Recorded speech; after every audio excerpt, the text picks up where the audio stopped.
Perkenalkan, nama saya Atila Murani dari kelas TP2 dengan NIM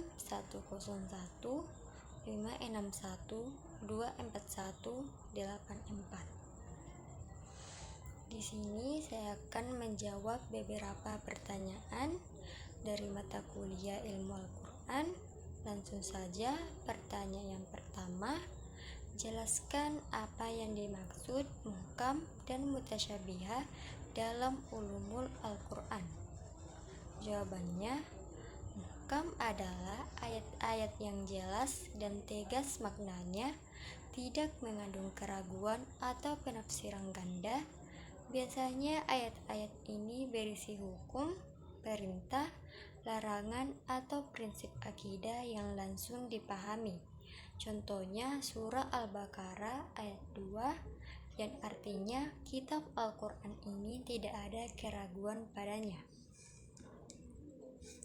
Sedangkan mutasyabihah, ayat-ayat yang maknanya samar atau mengandung kemungkinan penafsiran lebih dari satu, biasanya terkait hal gaib atau istilah-istilah metaforis. Pemahamannya memerlukan penjelasan lebih lanjut atau takwil. Contohnya ayat tentang sifat Allah dalam surah Taha ayat 20, yaitu Ar-Rahman bersemayam di atas arsy. Pertanyaan yang kedua, jelaskan hikmah adanya nasikh dan mansukh dalam ulumul Al-Quran. Jawabannya, hikmah adanya nasikh atau ayat yang menghapus hukum sebelumnya dan mansukh ayat yang dihapus hukumnya dalam ulumul Al-Quran adalah yang pertama, kemudahan dan kesesuaian syariat. Artinya, nasikh dan mansukh menunjukkan fleksibilitas syariat Islam yang disesuaikan dengan situasi dan kondisi umat pada masa turunnya wahyu. Dan yang kedua, ujian keimanan. Artinya, menguji ketaatan umat terhadap ketentuan Allah, baik dalam menerima hukum baru maupun memahami penghapusan hukum sebelumnya. Dan yang ketiga, penyempurnaan syariat, yang artinya menunjukkan bahwa hukum dalam Al-Quran adalah dinamis dan progresif dan bertahap untuk mencapai bentuk terbaik dan paling sempurna. Dan yang terakhir, rahmat dan keadilan Allah, yang artinya menggambarkan kasih sayang Allah yang memberikan hukum secara bertahap agar lebih mudah diterapkan oleh umat manusia. Selanjutnya, pertanyaan yang ketiga, yaitu jelaskan satu alasan mengapa Allah Subhanahu wa Ta'ala bersumpah di dalam Al-Quran. Jawabannya, salah satu alasan Allah Subhanahu wa Ta'ala bersumpah dalam Al-Quran adalah untuk menegaskan kebenaran dan pentingnya suatu pernyataan agar manusia lebih memperhatikannya. Sumpah ini biasanya menggunakan ciptaannya yang agung, seperti langit, matahari, atau waktu untuk menunjukkan kebesarannya dan menggugah kesadaran manusia akan tanda-tanda kekuasaannya.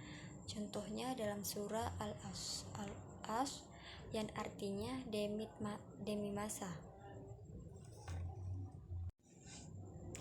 Selanjutnya, pertanyaan yang keempat, jelaskan apa yang dimaksud amsal dalam Al-Quran. Jawabannya, amsal dalam Al-Quran adalah perumpamaan atau analogi yang digunakan untuk menjelaskan konsep atau pelajaran tertentu secara lebih jelas dan menarik. Melalui amsal, Allah Subhanahu wa Ta'ala menyampaikan pesan-pesan moral, spiritual, atau akidah dengan cara yang mudah dipahami dan membekas dalam hati. Contohnya adalah perumpamaan orang yang berbuat syirik dan dalam surah Al-Hajj, yaitu barang siapa mempersekutukan Allah, maka seolah-olah ia jatuh dari langit lalu disambar oleh burung. Dan pertanyaan yang terakhir, yaitu jelaskan apa tujuan dan maksud Allah memberikan kisah-kisah umat terdahulu dalam Al-Quran? Jawabannya, tujuan Allah memberitakan kisah-kisah umat terdahulu dalam Al-Quran adalah yang pertama, ibrah dan pelajaran, yang artinya agar manusia mengambil hikmah dari kejadian masa lalu, baik untuk diikuti kisah orang saleh maupun dihindari kisah orang durhaka. Dan yang kedua, peringatan dan peringatan, yang artinya mengingatkan umat tentang akibat dari sikap kufur atau melawan perintah Allah, seperti kehancuran kaum yang ingkar. Dan yang ketiga, penguatan iman, yang artinya memberikan dukungan dan motivasi kepada Nabi Muhammad SAW dan umat Islam agar tetap teguh dalam kebenaran sebagaimana umat beriman sebelumnya.